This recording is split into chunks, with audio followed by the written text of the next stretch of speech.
You're listening to the Lanterns Radio Network. We are the network dedicated to empowering the individual, illuminating the truth, defending American exceptionalism, and inspiring future generations. Stay connected and get involved at lanterns.buzz for great radio. Get commentary and news of the day. Lanterns.buzz.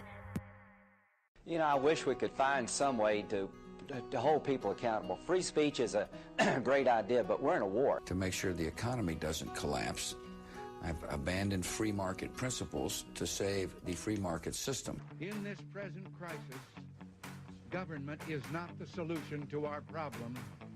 Government is the problem. You're listening to Common Sense Radio with A.J. Davis on the Lanterns Radio Network. Welcome to the program, folks. You're listening to Common Sense Radio on the Lanterns Radio Network. We have the one, the only Susan Swift. How are you, Susan? I am blessed and highly favored. AJ, it's good to be with you again. Glad to get my mic situation fixed out. Oh, so are we. Yeah. So you wouldn't believe it. I mean, everybody sent in a couple $100, and I got my cover. Anyways, we are so happy to have Curtis Ellis. He is a senior policy advisor for America First Policies and the former chairman of the American Jobs Alliance. How are you, Curtis? Thanks for joining us tonight. Thanks for having me. Really happy to be here. Good. So we wanted to bring you on, and could you tell our listeners a little bit about yourself? Tell us your elevator pitch. All right. Well, as you said, I was former chairman of the American Jobs Alliance, which is formed a nonpartisan C4 organization to defend American jobs and promote the American system of economics. From there, I went to work on the Clinton campaign. Pardon me. Whoa! Susan, I got the wrong guy on. Darn it! On the Trump campaign. I got the Clinton conspirators on my mind here.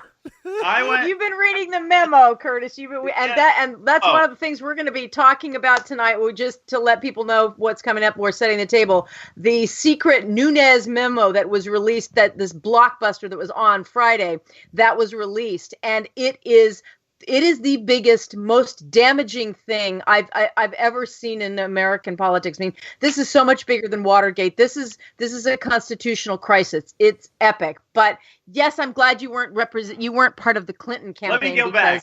Let me fix that one here. Let's go mulligan. Go ahead. So I was on the Donald J. Trump for President campaign, a senior policy advisor there. He brought me in. Stephen Miller brought me in. Because we had Stephen Miller and Senator Sessions and I had worked together to defeat the Trans-Pacific Partnership. And in fact, I recorded a commercial with even pre-candidate Donald J. Trump asking people to call their congressman and tell them to vote no on Obama trade, vote no on the Trans-Pacific Partnership.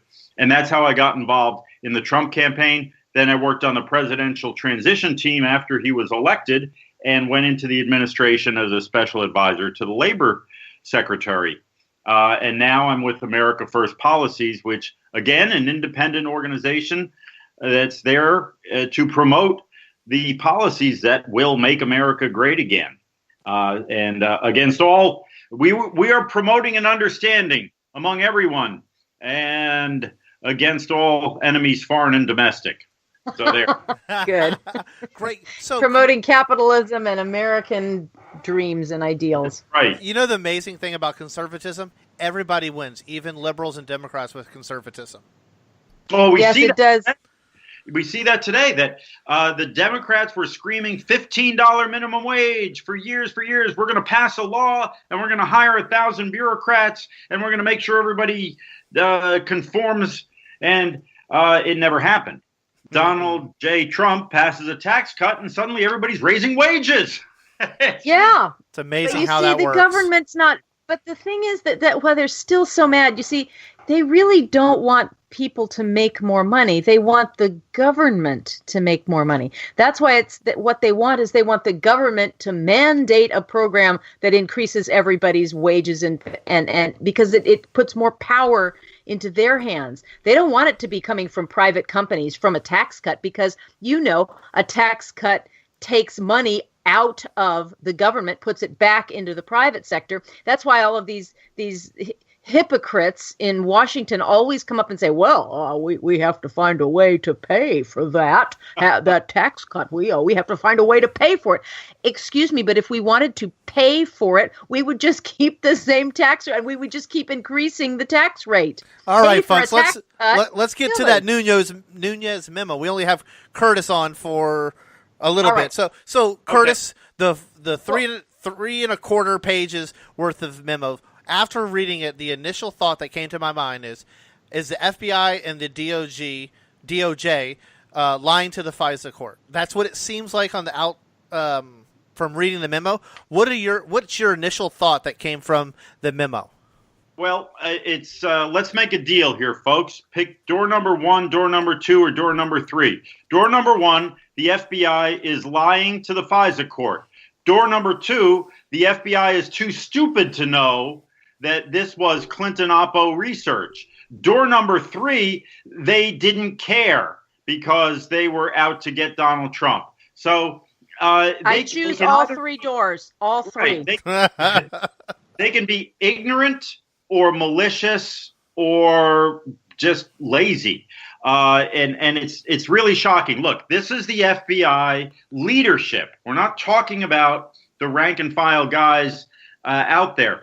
Though, remember, I don't know if you all remember, right after September 11th, there was a whistleblower inside the FBI who said, hey, I was out there in Minnesota and I was filing reports about these guys, these Muslim guys going to flight schools and saying, well, we don't want to learn how to land or take off. We're just interested in learning how to fly the plane. And all of that stuff just disappeared when it got to the Washington headquarters of the FBI. So what this memo says very clearly is exactly what you said, AJ. The FBI withheld evidence from the FISA court in order to get a warrant to spy. Let's use simple one-syllable words here. In order to spy on people associated with the Trump campaign. Okay? Yeah. So it's really important. It's super important that people understand what the FISA court is.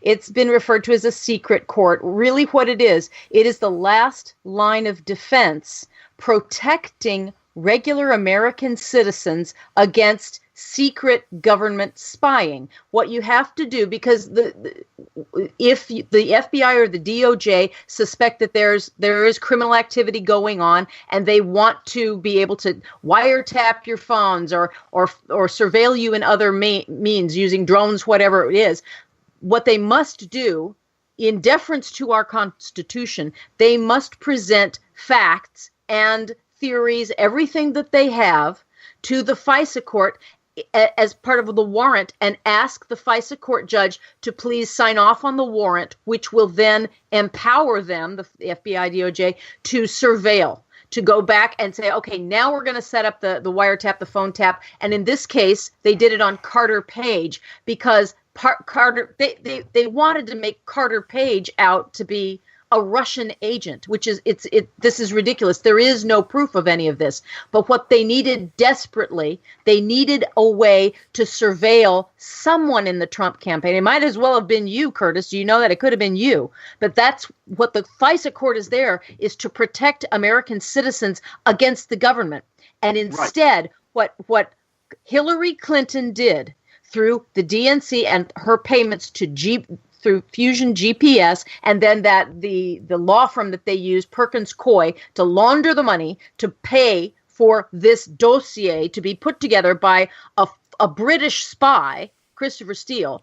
They walked that dossier into the FISA court, didn't tell the FISA court judge that the dossier really was opposition research funded by Hillary Clinton and the DNC and Fusion GPS and put together. They just said, this is what we have. They made it look, they designed this thing to make it look as though it was intelligence gathering. They presented it to this judge. They backed it up with information that Steele leaked himself to Yahoo News. So they put together a few news sources, put it all in front of the judge, did not tell the judge what really was going on. And this judge signed off on a warrant. And that is what the weaponized, this is back before Trump was elected. That's what the weaponized FBI and DOJ, this is Obama's FBI and Obama's DOJ, weaponized now, authorized by FISA.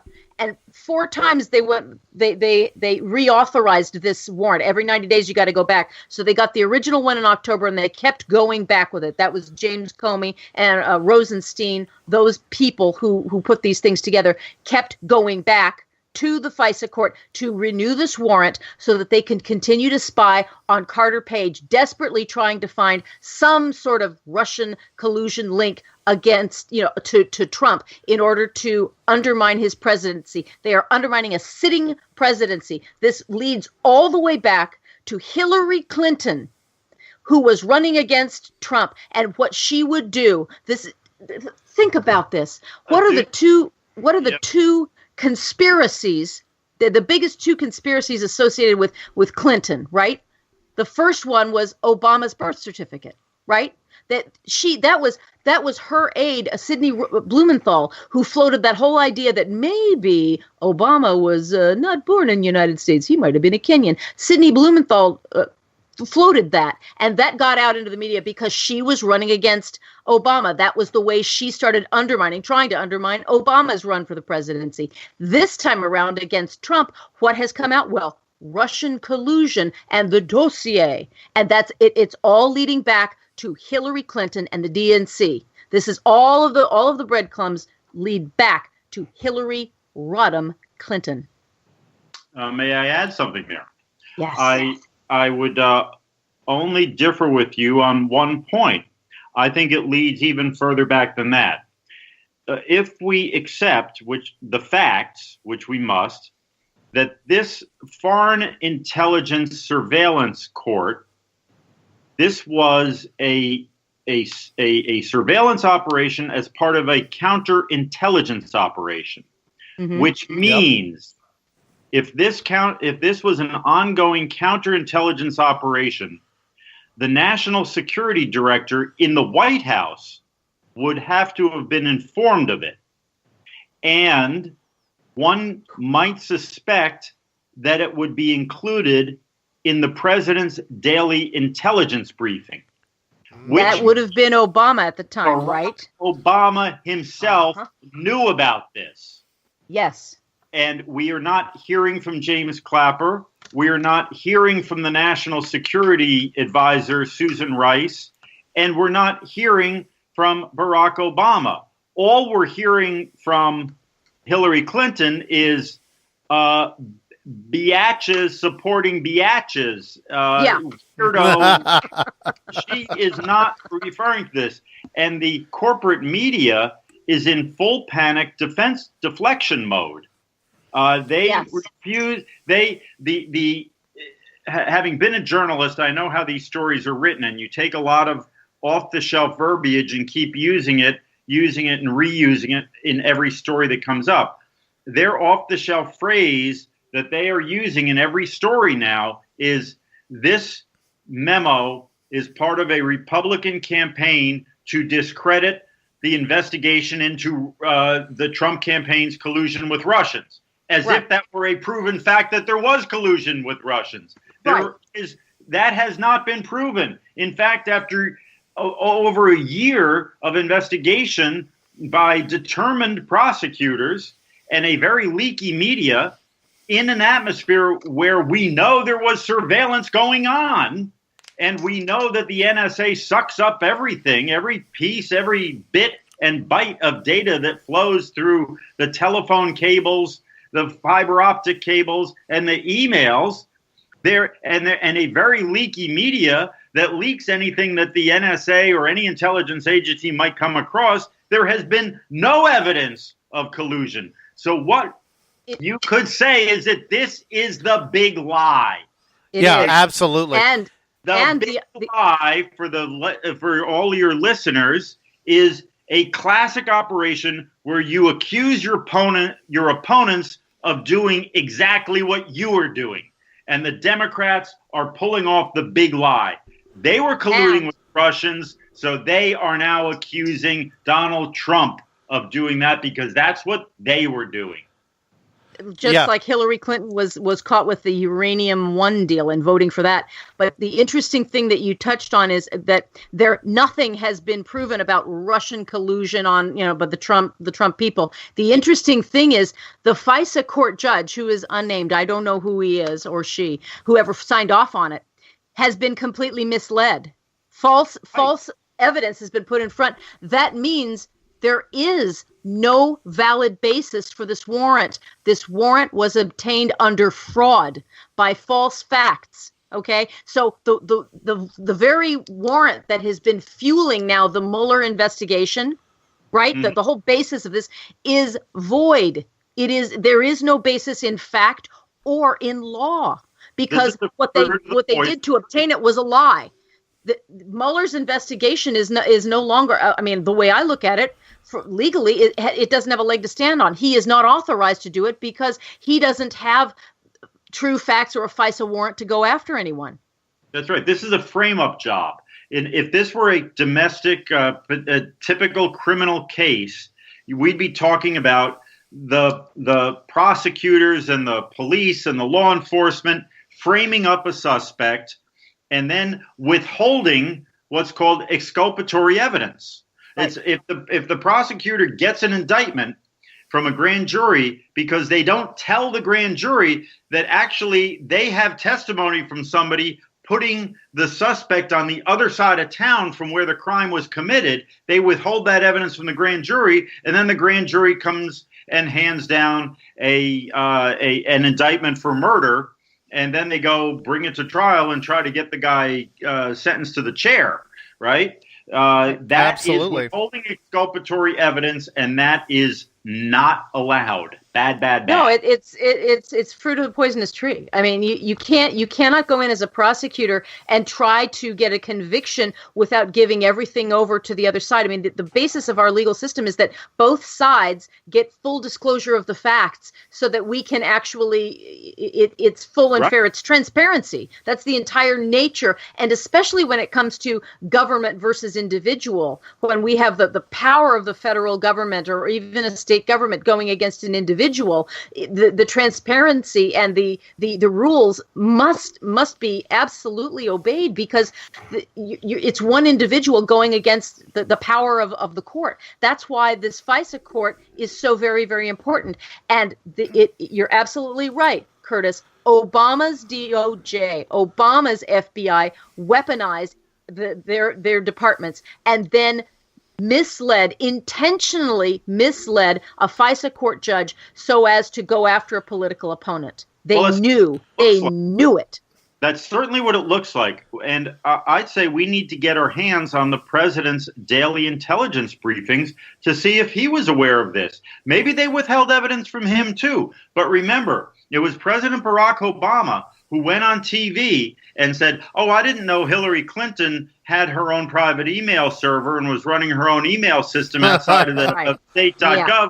Yet we now learn through some of the documents that have been uncovered in this investigation and this inquiry that President Obama was receiving emails from Hillary on her phony server. So he knew.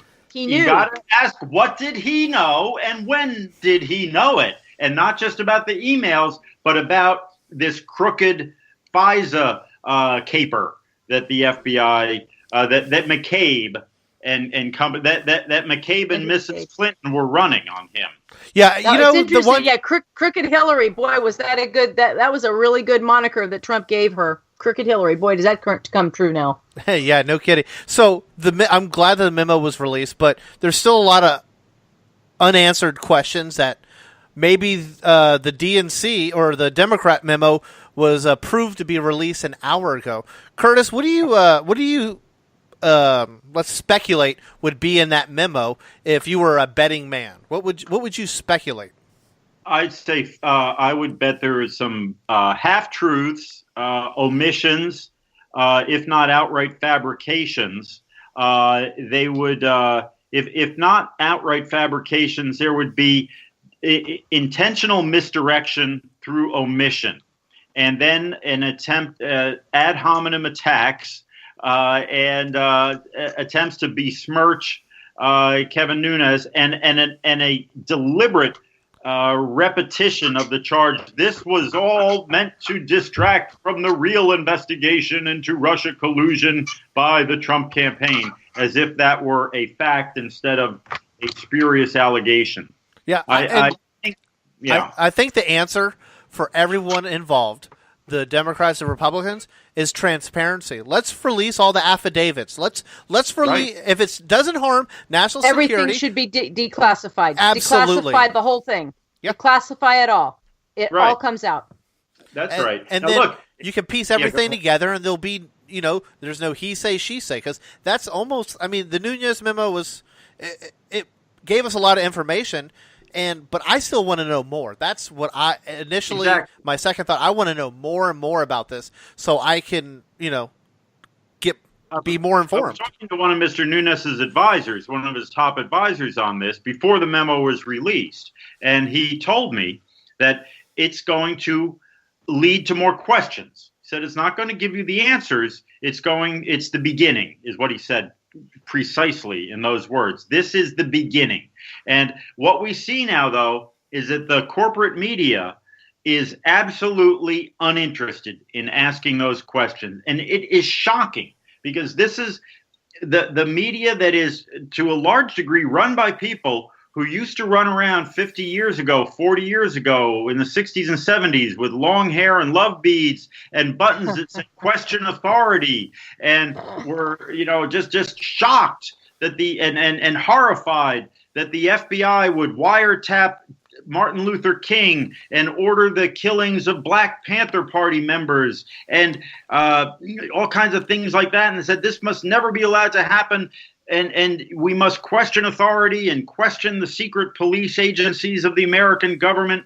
They're now saying, how dare you question the FBI? This is undermining our democracy by questioning the FBI.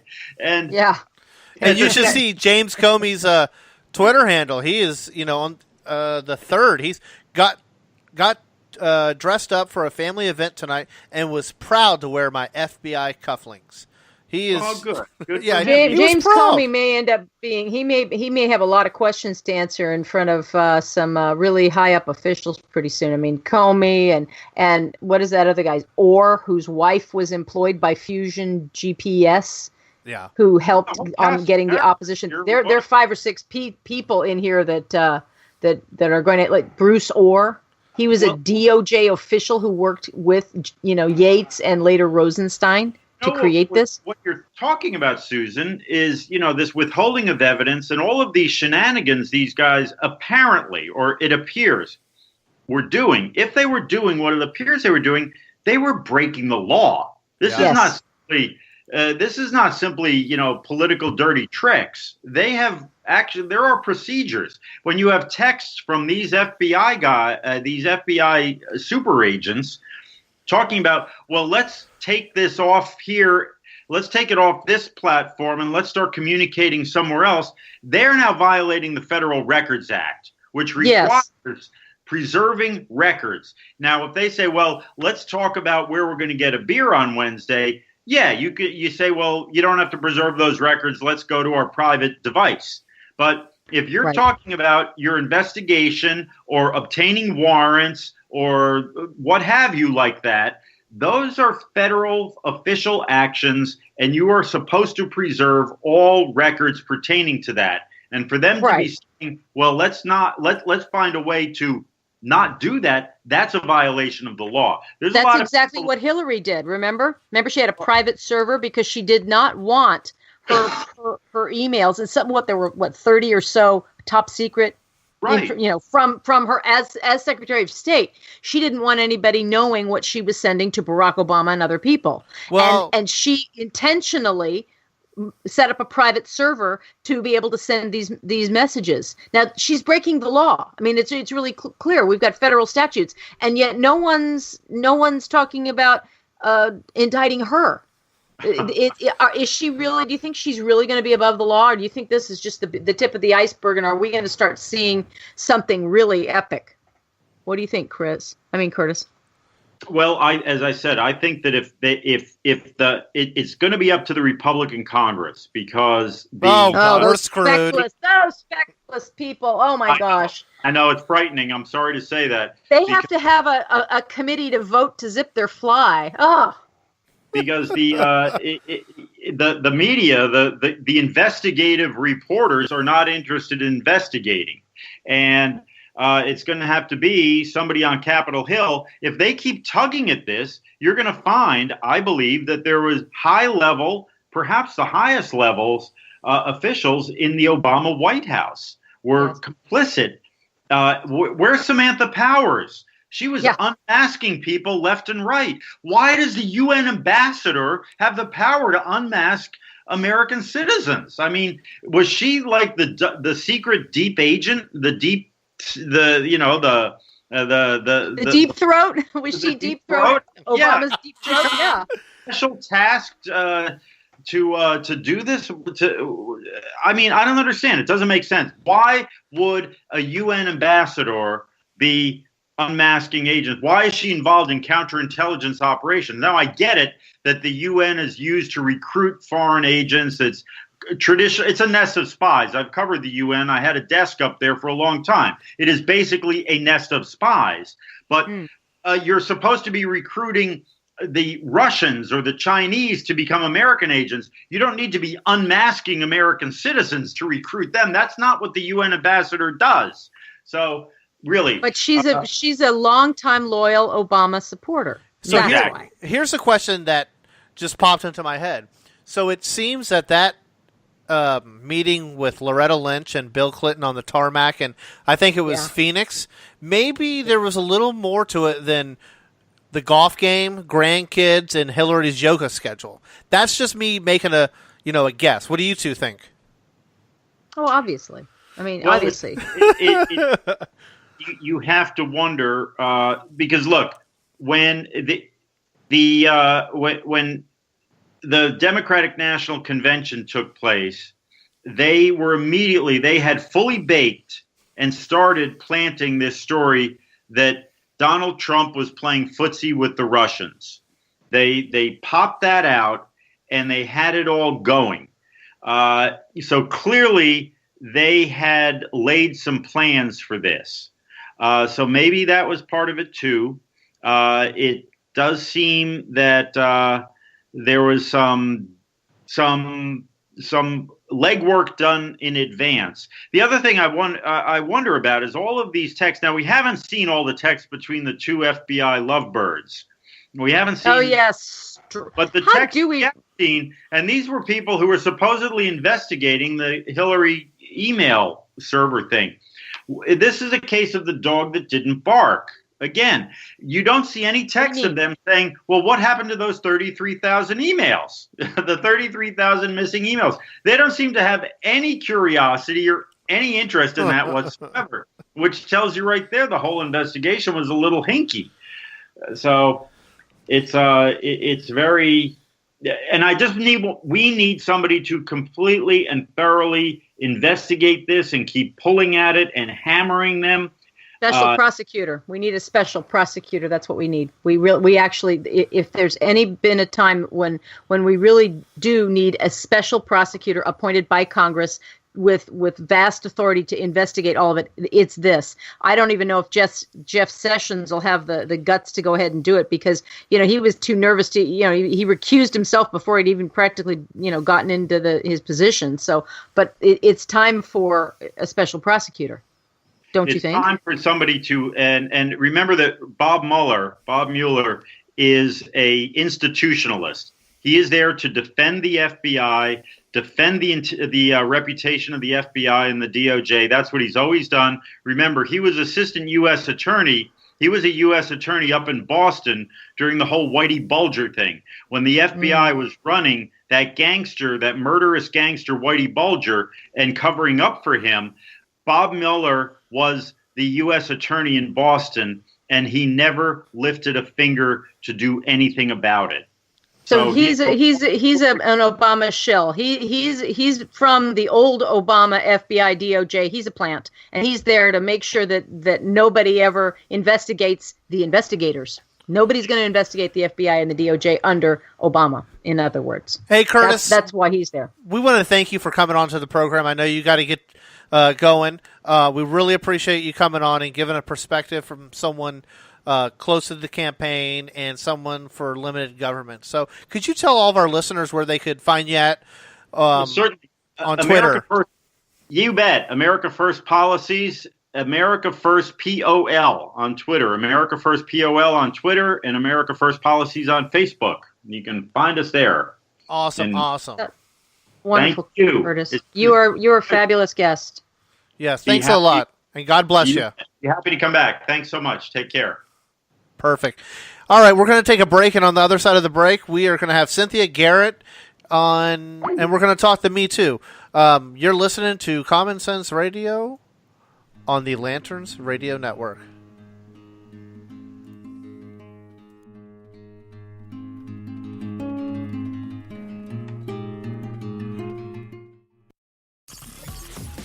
You're listening to the Lanterns Radio Network. We are the network dedicated to empowering the individual, illuminating the truth, defending American exceptionalism, and inspiring future generations. Stay connected and get involved at lanterns.buzz. For great radio, get commentary and news of the day. Lanterns.buzz.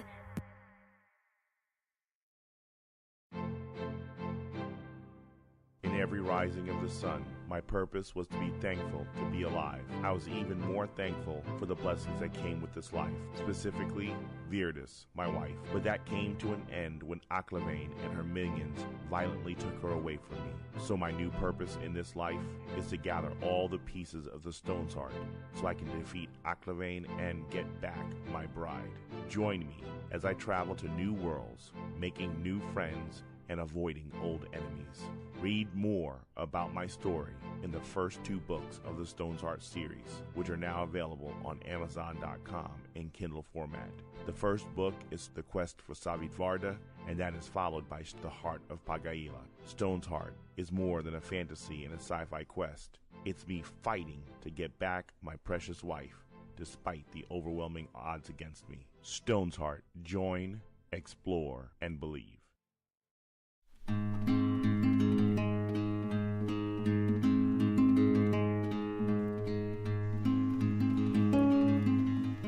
Welcome back to the program, folks. You're listening to Common Sense Radio on the Lanterns Radio Network. We are glad to welcome Cynthia Garrett onto the program. How are you, Cynthia? I'm good. Could you tell our listeners just a little bit about yourself? Give us your elevator pitch. I'm with 2 organizations that address the issue of campus sexual assault on campus, as well as some criminal sexual assault issues. And the first is called FACE, or Families Advocating for Campus Equality. FACE was established about 4 years ago, and it focuses on support and advocacy for families. So we have families that contact us constantly, and they need support and advice because they're involved in these crazy nightmare Kafkaesque proceedings on campus.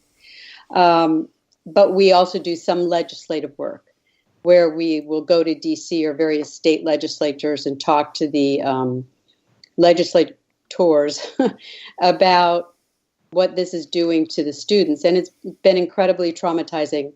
We now have about 500 or more students. We don't have an accurate database. We've been trying to keep one. But they find a lot of support in meeting other people that have gone through this because generally you're afraid to talk about it. You think your neighbors are going to think your son is a rapist. I mean, even your relatives, you worry about that. And you know it's not true. But, personally, before I got involved in this, if somebody had said to me, well, so-and-so was accused of rape, I'd think, well, they did something. But now it's a complete turnaround. I can't believe what is being called sexual assault. And then the second organization, Stop Abusive and Violent Environments, or SAVE, does a lot of legislative and policy work. So we tend to work together with them on certain issues. They have, they've done a lot of work on legislation, making suggestions, and Department of Education policies. In fact, I've met with them along with Betsy DeVos and Candace Jackson. Awesome. So out of the Lanterns Radio Network, Susan and I have probably over the last few months have been the biggest, maybe not the biggest, that's not the word. We are the ones that have been covering the hashtag #MeToo movement more than I can say anybody else. Wouldn't you agree, Susan? I mean, it's been at the core. Oh, sure. Go ahead. It sounds good to me. Hashtag #MeToo. Whatever. The hashtag #MeToo movement. It's really transforming to, I think, hurting males more than anything, because just the slightest accusation and your life can be ruined. What are some things that we can tell people that are, getting accused of these? What's the most egregious thing that sticks in your mind, Cynthia? I mean, you've been dealing with this, and you've seen how probably. First of all, what are the majority of the people you see accused? Are they majority male? Or are they more? Is it balanced? Is it more female? Who are accused of completely both? Male. We at FACE we have some female and LGBTQ students, but it's primarily male. And there's a lot of gender assumptions about males that always initiate sex, and males, which is completely untrue. Right. But how do these men defend themselves? I guess, I mean, they're 19 years old or 20 years old and in college, and what happens? Give us a kind of a picture, a thumbnail of what you see that happens. I mean, you've got the experience out there. What do you see happening to these young men in colleges? What I see is they find out there's an accusation, and their attitude is they've been taught their entire lives, do the right thing and it'll be fine. Just the truth will prevail. And so they go into these processes believing that the truth will come out. I mean, they love their schools for the most part, and they think their schools are loyal to them. So many of them don't even tell their parents, and only to all of a sudden be expelled. And then, it's already a nightmare. But they're completely blindsided because they go into these hearings and they're supposed to be educational, according to, prior Department of Education officials, and they're not. They're completely adversary. The school acts like a prosecutor and collects evidence for the complainant and ignores the respondent, who often can't even ask questions, can't have a lawyer, can't see evidence. I mean, they can't even have a representative there to defend them if they're in the hearing. You can have an attorney, but they don't allow the attorneys to speak. Oh. Well, what's the point? What's the point of just gag him? Just put a gag on an attorney. Yeah. I'm sorry, I'm an attorney. If you would gag me, I don't think I would be very effective. What do I do? Gesticulate wildly? Show them fingers? What do I do? I mean, goodness gracious. We call them potted plants because that's what they are. Well, that could be an accurate term for some attorneys. Yeah. Well, it could be, yes. But, and then, of course, they're found guilty and expelled for things that you would never think anybody would be expelled for. They were both drunk, they had sex, whatever. And she wakes up, or a month later or a year later, she decides she didn't really want to do it. And all of a sudden, it doesn't matter. It's almost as if the young men have to prove their innocence. And they're kids. They're just kids. And so it's almost impossible for them to prove their innocence. Is that right? Yeah, how do you prove a negative? Or how do you prove it didn't happen? How do you prove it didn't happen? That it was consensual if you were dating? How do you even prove that? I mean, yes, and then what happens is there's all these theories about neurobiology and trauma that say that, so say we have a lot of cases where the complainant waited, a year, and often will continue to date the person she says raped her, assaulted her, go to parties, and then because he was controlling me. I was so afraid, and this sounds like Uma Thurman, and it sounds like all the hashtag #MeToo people. I was afraid to say anything about Harvey Weinstein because he was so powerful. Kiss, kiss, hug, hug. Let me suck on your ear and get another part. But, for Harvey Weinstein, I almost can see it because there is a power differential. That they're applying those rules to the school situations, and there's no power differential between men and women anymore. In fact, women probably have more power than men do. There are more women in currently in college overall in America. There are more women in college than men. Yeah. And given the tenor of today's, I mean, you can't say boo. I mean, I have a son in college, and I've just said, look, it's better you just don't date. Don't date.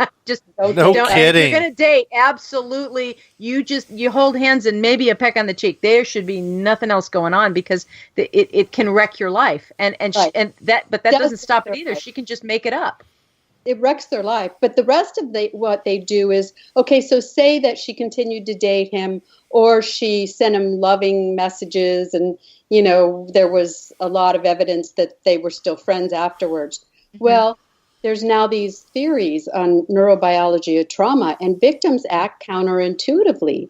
So that can't be used as evidence that she's lying because it's typical victim behavior to make inconsistent statements and have inconsistent behaviors. That's like playing the blonde card. I'm really sorry, but that's so insulting to women that we get to come back and say, I really didn't know what I was thinking at the time. I was really stupid and really I didn't enjoy it at the time, and I really don't know what my Come on, that's so insulting. My friends and I went to college in the 70s, so I'm older than you, but we were all women's liberation, and all of a sudden we were released from bondage, and we were so happy, and we felt like we could do everything we wanted, that nothing could stop us. And the idea that I would lay there and take it and not walk out the door is just mind-boggling. It's embarrassing. Yes, it is. It's insulting. It's absolutely it's insulting women. Is this entire the whole notion that women just don't know what to do, and you have to keep checking with them to see if they really want to kiss you or do more, and that they can turn around at any moment and then just change their mind and I really didn't know, and that they're these fragile victims that we have to take care of and protect. It's so insulting because it's like we don't have brains. It really is almost a throwback to the the 7th century kind of an idea of, well, we have to protect our little women and keep them in the house and away from anybody because you never know what they might say or do. That's so insulting to college women and to treat them that way. But it's an advantage now. It's a political game, isn't it? Isn't there a political agenda here? Well, it's an ideology, and I guess that is a political agenda that believes that women are subjugated by men. I mean, there's this whole theory about how men, want to subjugate women through sex, and these women in college is creating this, and then they're sending these crazies out into the world. God forbid they ever run our country because we're screwed. They honestly believe America's a patriarchy, and I want to say, go to Bosnia. Yeah, go to Saudi Arabia. Go to any Muslim country. I mean, really. This whole thing has me scared to death. Like, even when I say I'm at a mall and I go up to an elevator and there's just a woman in there, I will not go in if it's just her, because I don't want just the slightest accusation could ruin me. I'm scared to death. My oldest is 10 years old, and when he goes, like, if he decides to go to the college or the military or whatever, I'm hoping the military because I'm a vet, but one little thing could destroy him by that time, and this could morph. Hopefully it isn't, but Cynthia, what can we do to maybe help solve the issue? What can people do? Well, I think what you're doing is great if you're just getting the word out there, because there are a lot of, I've read things about how women talk in private. Well, I don't limit it to private talking. I mean, I'm going to say this is ridiculous, but a lot of women are afraid to speak out. But I think the more people that are willing to speak out, the more obvious it's going to come, and there may be a backlash. Like, what happens if, let's say your son has been, if somebody hears this and they say, oh my gosh, my son was telling me about such and such. What's the very first thing that a young man who's been accused in the Title IX, whatever it is in school, what are the steps? What happens? And kind of break it down for us. And what should someone do if a parent or someone hears about it? Well, number one, they shouldn't talk to anyone. They should call their parents. And if their parents can afford a lawyer, they should hire a lawyer. They also should contact FACE because we offer support, and there are a lot of families out there that can't afford lawyers. It's really sad because those are the kids that really get screwed. Is it face.com? Tell us your website again so people can find it. I believe it's facecampusequality.org. FaceCampusEquality. Yeah, we'll tweet out the information and share it on our Facebook page. Right, for sure.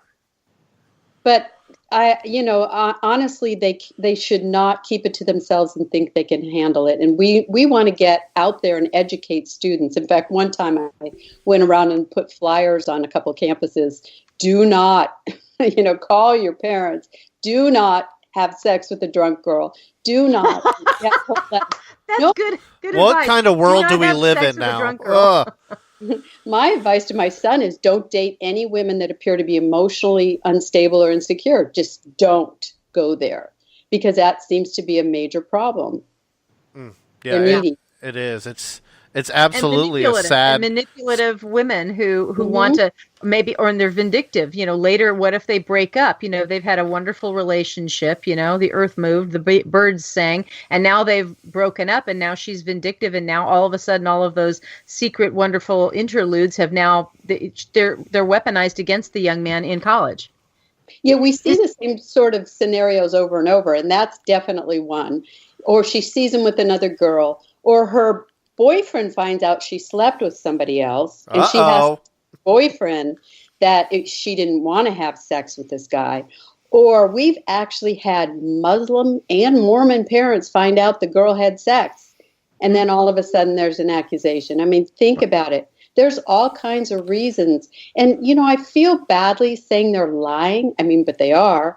But I think they build it up into their mind that maybe they are a victim. And a lot of this culture on campus, I've heard so many times where these girls were told you are a victim by their friends. And the research that I've done on memory tells me that this influence can actually become part of their memories where they actually reprogram themselves. Oh, yes. Wow. That's interesting. Hey, Cynthia, have you had any scenarios where, say, a boy and a girl break up, and the girl sees the boy with another woman or girl, and that ex-girl tries to blackmail or intimidate this kid? Have you had any situations like that? I did some pro bono work with one of the attorneys. I'm an attorney, but he practices in this area, where the young man had tried to break up with a young woman several times, and every time he tried to break up with her, she threatened to file a complaint against him. Oh my gosh! Oh, that's she disturbing. Ended up being successful in getting him expelled. Oh, it's horrible. I mean, it's a targeting of men. I mean, what was the movement back in the 60s to just basic decency and equality of the idea of women should be paid the same as men, and we should, coming along with the votes and all of those things. That was just basic equality and fairness, and it's morphed into such an evil attack on men in every form. It's insidious. It's feminism. It's weaponized feminism. It's just sick. It is sick. And you know what? All I can hope is that it's going to burn itself out, and the other side is going to finally have the nerve to speak up. Yeah, we all need to be bolder and brave and speak up. And if we see something that isn't appropriate, we should always say something at any time, and not just turn away. We should always, if you see a car accident, and you at least step up and be a witness and say, well, yeah, I saw what happened. So and so did this or that. Always, and it's not being afraid. That Aziz Ansari case just made me crazy because so he was a cad. Really, if all that happened, we don't remind me of that case because I've forgotten it. He was the one where the girl had a date with him, and they went back to his apartment, and they had sex all over the apartment. He's a comedian.